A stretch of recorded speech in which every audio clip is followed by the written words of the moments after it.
เนื้อในบทรายงานของข้าพเจ้าแม่นได้สังรวมเอาผลการจัดตั้งปฏิบัติเวียกงานชุดสุมตามพระราชบทบาทของรัฐบาลและผลการปฏิบัติขาดไม้ที่ได้กำหนดไว้ในแผนพัฒนาเศรษฐกิจสังคมแห่งชาติ5 ปีครั้งที่เก้าสำหรับทางแผนพัฒนาเศรษฐกิจสังคมแห่งชาติ5 ปีครั้งที่10 2026-2030แม่นได้ผ่านการถามท่ามและประกอบความคิดความเห็นอย่างกว้างขวางมีการวิเคราะห์วิจัยสรุปสังรวมและปรับปรุงเป็นฉบับสมบูรณ์สุดท้ายล่าสุดก็ได้ถึงกับพ้องในกองประชุมใหญ่ผู้แทนทั่วประเทศของพรรคครั้งที่12ในเดือนมังกร2026ผ่านมาเสนอทิศทางแผนพัฒนาเศรษฐกิจสังคมแห่งชาติ5 ปีครั้งที่10 2026-2030แม้นการพัฒนาทรัพยากรมนุษย์ให้มีคุณภาพสูงขึ้นและนำใส่เทคโนโลยีที่ทันสมัยใหญ่นี้มี4แผนเรียกจุดสุม1. พัฒนาการศึกษาให้มีคุณภาพเพื่อรองรับการพัฒนาของประเทศ 2. พัฒนาเวียกงานสาธารณสุขและการบริการด้านสาธารณสุขให้มีคุณภาพโดยทั่วถึง 3. เป็นพัฒนาฝีมือแรงงานให้ได้ดังทั้งด้านปริมาณและคุณภาพเพื่อตอบสนองความเป็นข้อต้องการของการพัฒนา 4. เป็นพัฒนาบุคลากรของภาครัฐให้มีคุณภาพสูงขึ้นอยู่ในนี้ประกอบมี31โครงการบริษัทในนี้โครงการสืบต่อมี17โครงการและโครงการใหม่แม้นมีอยู่14โครงการสำหรับเป้าหมายที่3เนาะการปรับปรุงชีวิตการเป็นอยู่ของประชาชนให้ดีขึ้นตัวเมืองและเขตชนบทได้รับการพัฒนาอย่างสมบูรณ์และแก้ไขความทุกข์ยากของประชาชนให้ลดลงเทื่อละก้าวมี6แผนเวียกจุดสุมในนี้อันที่1เป็นพัฒนาสมรสแก้ไขความทุกข์ยากของประชาชนให้มีคุณภาพดีขึ้นซึ่งปัญหาดังกล่าวนี้ก็จะได้กำหนดเขาเป็นวาระแห่งชาติในขั้นต่อไปอันที่2เป็นปรับปรุงเวียกงานค้ำประกันเสบียงอาหารโภชนาการให้ทั่วถึง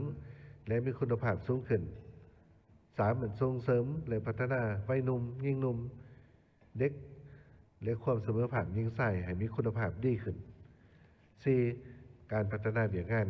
แถลงข่าวให้ทันสมัยและว่องไวส่งเสริมวัฒนธรรมที่เป็นเอกลักษณ์ของชาติและวัฒนธรรมที่ก้าวหน้าและสร้างให้สังคมมีความสามัคคีเป็นปึกแผ่นและศิวิไลย์ 5. เป็นปรับปรุงระบบประกันสังคมปกป้องสังคมให้กว้างขวางและมีคุณภาพ 6. เป็นแก้ไขปัญหา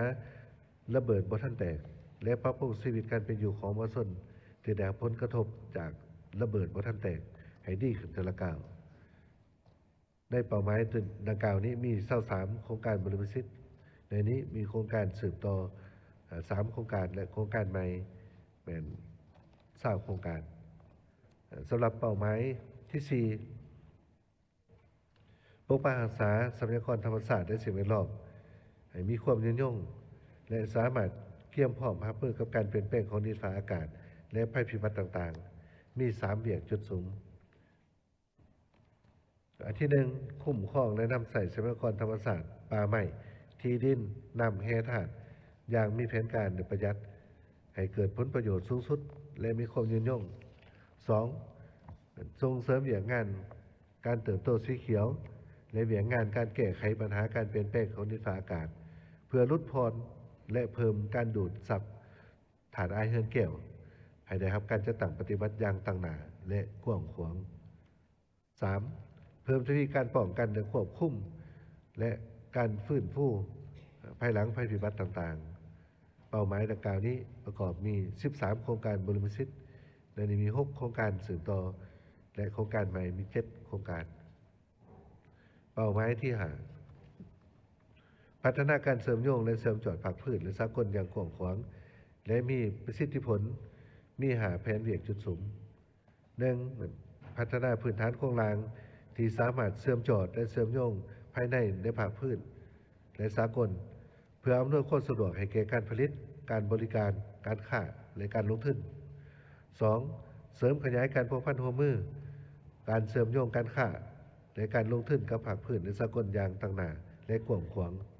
3. การพัฒนาเขตแคว้นในท้องถิ่นให้มีความสมดุลเข้มแข็งและสอดคล้องกับทายแห่งที่บ่มสอด 4. การพัฒนาตัวเมืองเทศบาลใหม่และเขตเศรษฐกิจพิเศษให้กลายเป็นพื้นฐานการผลิตการลงทุนการค้าการท่องเที่ยวเพื่อเสริมโยงกับภาคพื้นและสากล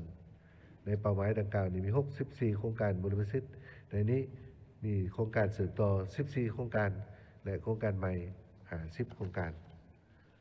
เป้าหมายที่6การพัฒนาการคุ้มครองบริหารรัฐให้มีประสิทธิภาพการเมืองมีเสถียรภาพสังคมมีความสงบเป็นระเบียบเรียบร้อยยุติธรรมและศิวิไลในนี้มี3แผนเด็กจุดสูง1มันยกระดับประสิทธิผลการปกครองการคุ้มครองรัฐให้มีความกระทัดรัดว่องไว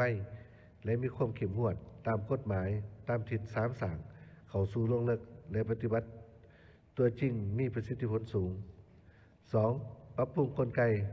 ระเบียบการประสานงานระหว่างภาครัฐด้วยกันให้มีความเป็นเอกภาพและว่องไว 3. หับประกันเสถียรภาพด้านการเมืองมีความสงบมีความเป็นระเบียบร้อยในสังคมมีความสามัคคีปรองดองประชาธิปไตยยุติธรรมและศิวิไลย์เป้าหมายดังกล่าวนี้มี25โครงการบริษัทในนี้โครงการสืบต่อมี5โครงการและโครงการใหม่20โครงการ